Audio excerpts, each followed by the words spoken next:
नमस्कार, बहुत स्वागत है आपका। मैं हूं आपके साथ सुमित शर्मा। बुलेटिन में हम सबसे पहले बात करेंगे सीएम शिवराज के कार्यक्रमों की। सीएम शिवराज आज कई कार्यक्रम में शामिल होने वाले हैं। सीएम आज राजधानी भोपाल में रोड शो करेंगे और वहीं जन आशीर्वाद रैली के जरिए जनता से वोट की अपील की जाएगी। और सीएम शिवराज जबलपुर भी जाएंगे। दोपहर में सीएम रानी दुर्गावती के 448वें बलिदान दिवस पर श्रद्धांजलि कार्यक्रम में शामिल होंगे।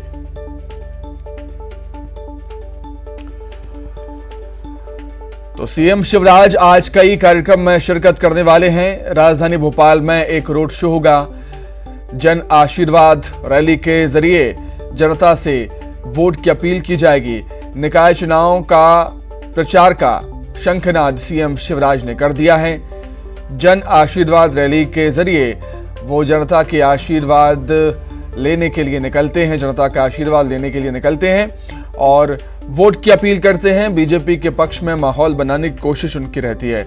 नगरीय निकाय चुनाव को देखते हुए बीजेपी का सीएम शिवराज का प्रचार अभियान लगातार जारी है।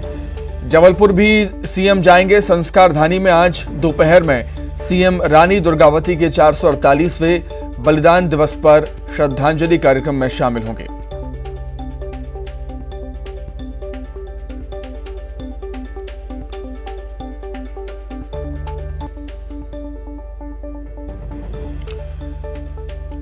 तो आज फिर सीएम शिवराज का बिजी शेड्यूल रहने वाला है।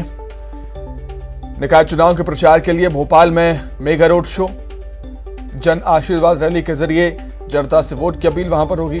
वहीं संस्कार धानी में रानी दुर्गावती के 448वें बलिदान दिवस पर श्रद्धांजलि कार्यक्रम में शामिल भी होंगे। चलिए, अधिक जानकारी के लिए सीधे राजधानी भोपाल का रुख कर लेते हैं। जितेंद्र शर्मा जुड़ गए हैं लाइव। जितेंद्र, निकाय चुनाव के प्रचार और जबलपुर के कार्यक्रम को देखते हुए सीएम शिवराज का आज भी काफी बिजी शेड्यूल। बिल्कुल, अगर सुमित बात करें तो भोपाल में मुख्यमंत्री शिवराज सिंह चौहान का यह पहला रोड शो हो सकता है और साथ ही कह सकते हैं कि चुनावी रैली हो सकती है। और क्योंकि भोपाल में जो मेयर प्रत्याशी हैं और साथ ही जो पार्षद के प्रत्याशी, उन सभी के समर्थन में मुख्यमंत्री शिवराज सिंह चौहान आज भोपाल के दक्षिण पश्चिम विधानसभा से एक बड़ी रैली आयोजन करने जा रहे हैं, जहाँ पर जो है महापौर प्रत्याशी मालती राय के समर्थन में लोगों से अपील करेंगे कि वो उन्हें वोट दें और साथ ही बताएंगे कि यहाँ की जो स्थानीय मुद्दे हैं उनसे किस तरह से अभी तक लोगों को निजात मिली है। सारी चीज़ों को लेकर आज मुख्यमंत्री शिवराज सिंह चौहान दक्षिण पश्चिम विधानसभा में यहाँ पर एक बड़ी जो है जनता को लेकर संबोधित करेंगे, रैली निकालेंगे और साथ ही कह सकते हैं कि मुख्यमंत्री शिवराज सिंह चौहान के आयोजन को लेकर काफी तैयारियां भी की जा रही हैं। जितेंद्र, जन आशीर्वाद रैली की अगर हम बात करें तो आपको याद होगा जन आशीर्वाद रैली सीएम शिवराज पिछले विधानसभा चुनाव में निकाला करते थे, लेकिन इस बार निकाय चुनाव में ही जन आशीर्वाद रैली का आयोजन होता है, मेगा रोड शो होता है। जनता से अपील सीएम शिवराज सिंह चौहान करते हैं बीजेपी के पक्ष में वोट करने की। इससे अंदाजा हम लगा सकते हैं कि निकाय चुनाव में बीजेपी अपनी पूरी ताकत झोंकती हुई इस समय।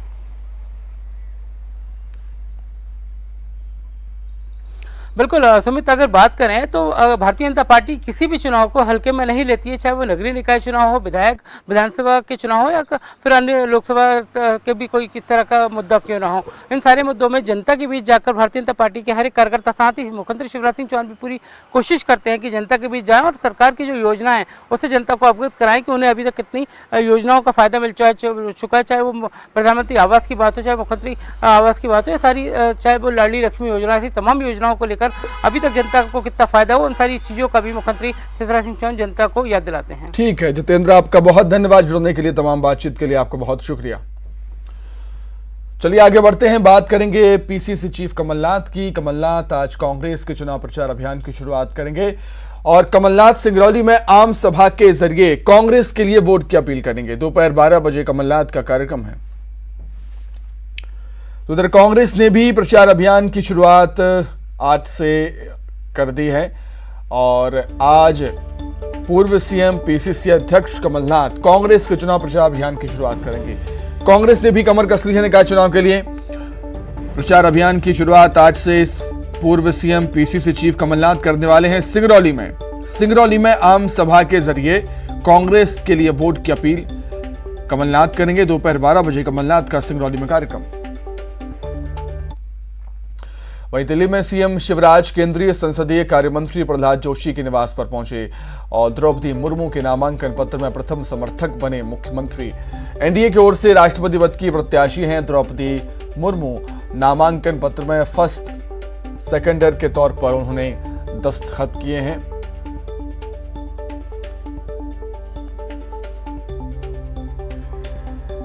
तो केंद्रीय संसदीय कार्य मंत्री प्रहलाद जोशी के निवास पर पहुंचकर प्रथम समर्थक बने हैं द्रौपदी मुर्मू के सीएम शिवराज नामांकन पत्र में। वहीं सीएम शिवराज ने भोपाल में बीजेपी महापौर प्रत्याशी के चुनाव कार्यालय का उद्घाटन किया। इस मौके पर उन्होंने कार्यकर्ताओं को चुनावी मंत्र दिया। सीएम ने कहा कि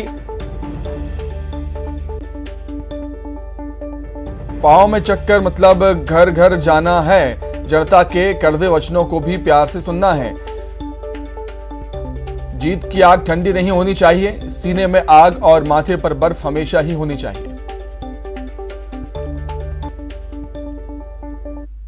एकदम काम में अगर नहीं लगे हो तो पहली सबसे पहली चीज उनको सबको निकालो, अपने भाई सब अपने, सबको प्रेम से बोलो, सबको साथ ले लो। वार्ड में की वोटर मतलब जिनके पास 10, 25, 50 वोट है उनको निकाल दो, वार्ड के बूथ के, उनके साथ संपर्क करिए, उनका आशीर्वाद ले लो। अलग अलग समाज से भी है, खेल क्लब है, अलग अलग तरह के संगठन है, उनके लोग हैं तो उनको संग ले लो। इन सबको संग कर लो और उत्साह से काम में फिर जाओगे। जीतना तो है ही, अपन तो जीतेंगे क्योंकि जो काम करेगा वो ही जीतेगा। लेकिन एक मंत्र दे रहा हूं, जो चुनाव प्रचार करने जाएंगे वो याद कर लो, पाँव में चक्कर, मुंह में शक्कर, सीने में आग और माथे पर बर्फ। जिनको प्रचार करना चाहिए और पार्षद उम्मीदवार से भी कर रहा हूं, तुम भी सुन लो। मंदसौर में नगरपालिका चुनाव में नाम वापसी के बाद भी बीजेपी में बगावत रुकने का नाम नहीं ले रही। ज्यादातर वार्डों में बागी उम्मीदवारों ने अपने नाम वापस नहीं लिए। सबसे ज्यादा आक्रोश नगरपालिका अध्यक्ष रहे राम कोटवानी के खिलाफ है। यहां से राम कोटवानी के खिलाफ बीजेपी के ही पूर्व पार्षद और नगरपालिका उपाध्यक्ष सुनील जैन महाबली ने पर्चा भर दिया है।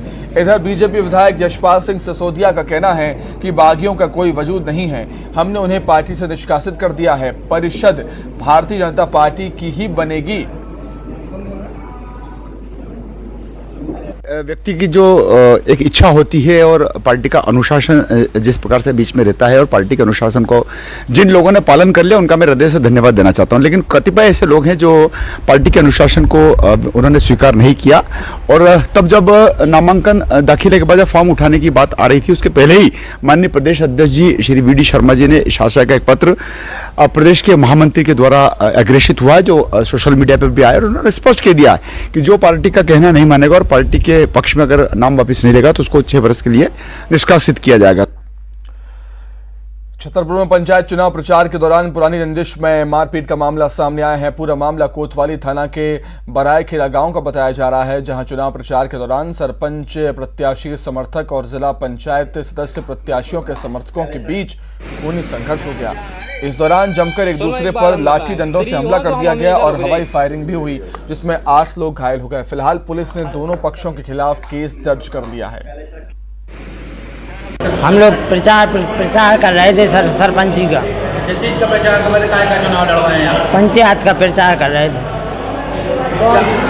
क्या हुआ है वहाँ पर? किन लोगों ने मारपीट की? हम लोग प्रचार कर रहे थे तो वहीं पे विनोद पटेल, राजेश पटेल, महादेव पटेल, रज्जू पटेल और कल्लू पटेल, पिता भागीरथ पटेल, इन लोगों ने मारपीट की। हम लोग सर चुनाव का वो चल रहा है माहौल, हमारे प्रचार में अपने दरवाजे में बैठे थे। सुबह के वक्त था, करीब 10 बजे थे, ठीक है।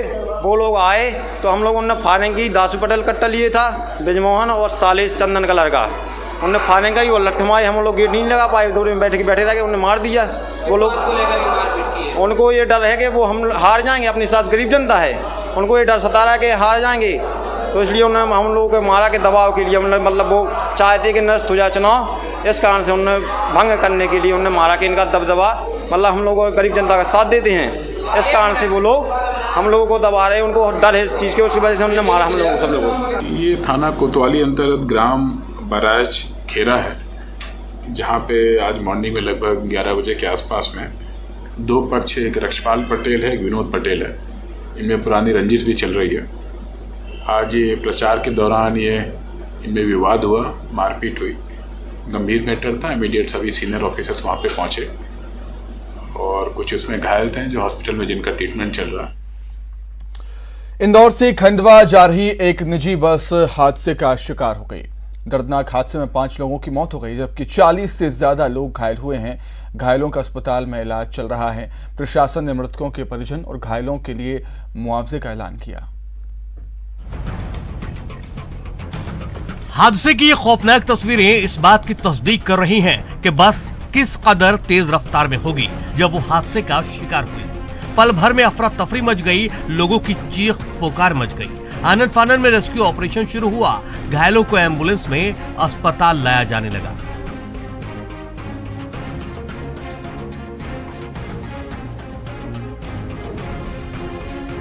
अस्पताल में भी कोहराम मच गया, क्योंकि एक साथ इतने घायलों को देखकर लोगों के हाथ पांव फूलने लगे।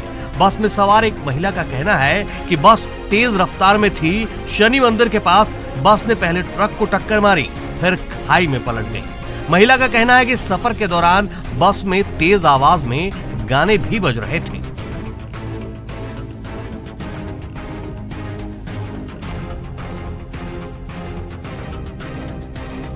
घटना की जानकारी मिलते ही पुलिस अधिकारी मौके पर पहुंचे और घायलों को कड़ी मशक्कत के बाद रेस्क्यू कर बाहर निकाला गया। लगभग 50 फीट गहरी खाई से घायलों को निकालने में स्थानीय ग्रामीणों ने भी काफी मदद की। घटना स्थल पर 1 दर्जन के करीब एम्बुलेंस भेजी गई। हादसे के बाद प्रशासन को अलर्ट किया गया और घायलों के हर संभव इलाज के बंदोबस्त के निर्देश दिए गए। तो हमारे पास अभी 10 मरीज आ चुके हैं, एक ब्रॉड डेड है उसके साथ, तो अभी बाकी मरीज भी आ रहे हैं। हमारे यहाँ पर्याप्त डॉक्टर हैं, पर्याप्त संसाधन, टेक्नीशियन, नर्सिंग स्टाफ सभी हमारे पर्याप्त उपलब्ध है। सभी को जांच कराकर उसका इलाज किया जाएगा और जितने भी मरीज आएंगे सबको भर्ती करने के लिए पर्याप्त व्यवस्था कर ली है। उसमें से 1-2 गंभीर दिख रहे थे अभी जो अभी आए हैं, बाकी जितने भी गंभीर आएंगे उनके लिए हमारे पास पर्याप्त व्यवस्था है, हम पूरा इंतजाम करके रखा है। मुख्यमंत्री शिवराज सिंह चौहान ने सिमरोल में हुए सड़क हादसे पर गहरा दुख जताया है। प्रशासन ने मुआवजे का ऐलान किया है। मृतक के परिजनों को 4-4 लाख की मदद और घायलों को 50-50 हजार की मदद की घोषणा की गई। इंदौर से अरुण त्रिवेदी और विकास सिंह चौहान के साथ bureau report, news 18 Madhya Pradesh Chhattisgarh. Indore में 2 अलग अलग मामलों में महिला पुलिस ने प्रताड़ना के मामले में केस दर्ज किया है। दोनों मामलों में महिलाओं ने अपने अपने पतियों पर प्रताड़ना का आरोप लगाया। पुलिस ने मामला दर्ज कर एक आरोपी को गिरफ्तार कर दिया है, जबकि दूसरे मामले में आरोपी की तलाश जारी है। इस महिला से, फरियादिया से, और उसके बाद से 2 महीने बाद से फरियादी ने बताया कि ये लगातार उसके साथ अप्राकृतिक रूप से शारीरिक संबंध बनाता रहा और जिसके कारण उसको काफ़ी शारीरिक मानसिक प्रताड़ना हुई है। इसके अतिरिक्त तो वो पैसों की मांग करना, मारपीट करना, गाली गलौज करना, जान से मारने की धमकी देना, इस प्रकार के कृत्य भी करता रहा है वो और उसके परिवार वाले। फरियादिया द्वारा कल दिनांक को महिला थाने आकर FIR पंजीबद्ध कराई गई है। उसने अपने पति प्रणय के खिलाफ FIR पंजीबद्ध कराई है। उसका कहना ये है कि शादी में मेरे माता पिता ने सोने चांदी की रकम से लेकर सभी तरह का दहेज उन लोगों को दिया था। उसके बाद भी आए दिन वो लोग छोटी मोटी बातों को लेकर मेरे साथ लड़ाई झगड़ा करते थे। हरदा के सिटी कोतवाली थाना क्षेत्र में हैरान कर देने वाला मामला सामने आया, जहां एक शख्स ने अपने छोटे भाई की पत्नी का अंगूठा मुंह से काटकर लहूलुहान कर दिया। पीड़िता के अंगूठे में 4 टांके लगाने पड़े हैं। पीड़िता की शिकायत पर पुलिस ने मामला दर्ज कर आरोपी की गिरफ्तारी का प्रयास कर रही है। बताया गया कि पीड़िता रेलवे की प्रतियोगी परीक्षा की तैयारी कर रही थी और 2 दिनों में उसकी टाइपिंग परीक्षा है। पीड़िता का आरोप है कि उसका जेठ उसकी प्रतियोगी परीक्षा की तैयारी से नाराज रहता था और ईर्ष्या के चलते उसने उसका अंगूठा काट खाया। महिला का कहना है कि वो किसी कंपटीशन एग्ज़ाम की तैयारी कर रही है और इनका जो जेठ है इनसे इन लोग का कुछ विवाद चलता है। तो आज इनका कुछ विवाद हुआ कि इसका कहीं सिलेक्शन हो रहा है, उसी बात को लेकर के जेठ ने उसके अंगूठे में काट लिया। इस पर हमने मामला पंजीबद्ध कर लिया, उनका मेडिकल कराया गया, अपराध पंजीबद्ध करके उसकी। इंदौर के ग्वालटोली इलाके में एक मामूली कहासुनी के बीच मारपीट के बाद सड़क पर फायरिंग करने का मामला सामने आया है। इस मामले में पुलिस ने कार नंबर के आधार पर आरोपियों की तलाश शुरू कर दी है। आरोपी फिलहाल फरार बताए जा रहे हैं। मामले में पुलिस की भी लापरवाही सामने आई है। पुलिस के अधिकारी पहले गोलीबारी की घटना से इनकार करते रहे। सीसीटीवी सामने आने के बाद गोलीबारी की पुष्टि के बाद पुलिस कार्रवाई में जुटी। कार पार्किंग पर विवाद दिख रहा है और जो घर वाले लोग हैं उन्होंने पहले कार सवारों पर आक्रमण किया। इस तरह का घटना उसमें जुर्म की दुनिया में सेंधवा का नाम लाल अक्षरों से लिख दिया गया है। हत्या, लूट, डकैती या कोई भी जुर्म देश के किसी भी कोने में हो, हथियार सेंधवा के ही होते हैं। हाल ही में हुए सिद्धू मूसेवाला हत्याकांड के संदिग्ध लॉरेंस बिश्नोई गैंग के गुर्गों के पास से भी सेंधवा में बने हथियार जब्त किए गए थे। ताजा मामला में पुलिस ने अवैध हथियार बनाने के अड्डे पर दबिश देते हुए 5 देसी पिस्टल, 1 अर्धनिर्मित पिस्टल और हथियार बनाने के सामान जब्त किए। साथ ही 3 को गिरफ्तार भी किया।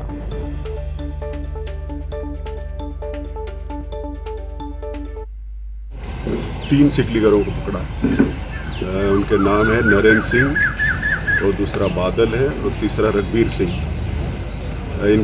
इनके ऊपर इनाम भी घोषित था। एक के ऊपर नरेंद्र सिंह के खिलाफ 3000 के नाम घोषित था, बादल के खिलाफ 2000 का और रघबीर सिंह के खिलाफ 2500 का। इनसे 5 कट्टे जब्त किए, 6 देसी पिस्टल जब्त हुए हैं। और अब बात करें एक बहादुर बेटी की जिसने अपनी सूझबूझ से अपने पिता की जान बचा ली। मामला बुरहानपुर के नेपानगर का है, जहां मांडवा गांव में जमीन विवाद में 4 पड़ोसियों ने एक शख्स पर लाठी, डंडों और कुल्हाड़ी से हमला कर दिया था। बेटी ने जब पिता को पिटता देखा तो उसने हमलावरों को ललकारा, जिसके बाद हमलावर भाग खड़े हुए। बहरहाल घायल शख्स को इलाज के लिए अस्पताल में भर्ती करवाया गया है। भाईला सुखाना मेरे को मारा और मेरी ज़मीन में आके मैं लकड़ी लेके जा रहा था, जला लकड़ी, और तो मेरे कुछ ज़बरदस्ती आके मारने लगा, पूछा पाछा कुछ नहीं, और तेरे बाप की ज़मीन है ऐसा करके बोल के, और मेरी ज़मीन है। कम से 25 साल करते हुए आया और मेरी ज़मीन में ज़बरदस्ती छोड़ा रहा। वो कैसे मारा? वो लठ है, ये कुराड़ी में मारा था। ये तो कब से चल रहा विवाद तुम्हारा? कम से कम ये मेरा 25 साल करा हो ज़मीन। कौन मारा था और आपने कैसे क्या बचाया?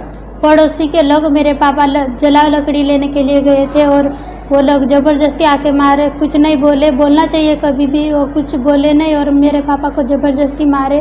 फिर हमने देखा तो हम आए, फिर हमारे पापा को नीचे। बैतूल में यातायात पुलिस ने बुलडोजर पर बारात निकालने पर कार्रवाई की और बुलडोजर मालिक पर 5000 का जुर्माना लगाया। यातायात पुलिस ने मोटर व्हीकल एक्ट के उल्लंघन का दोषी माना और कार्रवाई करते हुए जुर्माना लगाया। यातायात नियमों के अनुसार बुलडोजर को सवारी वाहन के रूप में इस्तेमाल नहीं किया जा सकता। आपको बता दें 22 जून को केरपानी गांव में बारात निकली थी, जिसमें जेसीबी के बोनट पर दूल्हे और उसके परिजन को बैठाकर बारात निकाली गई थी।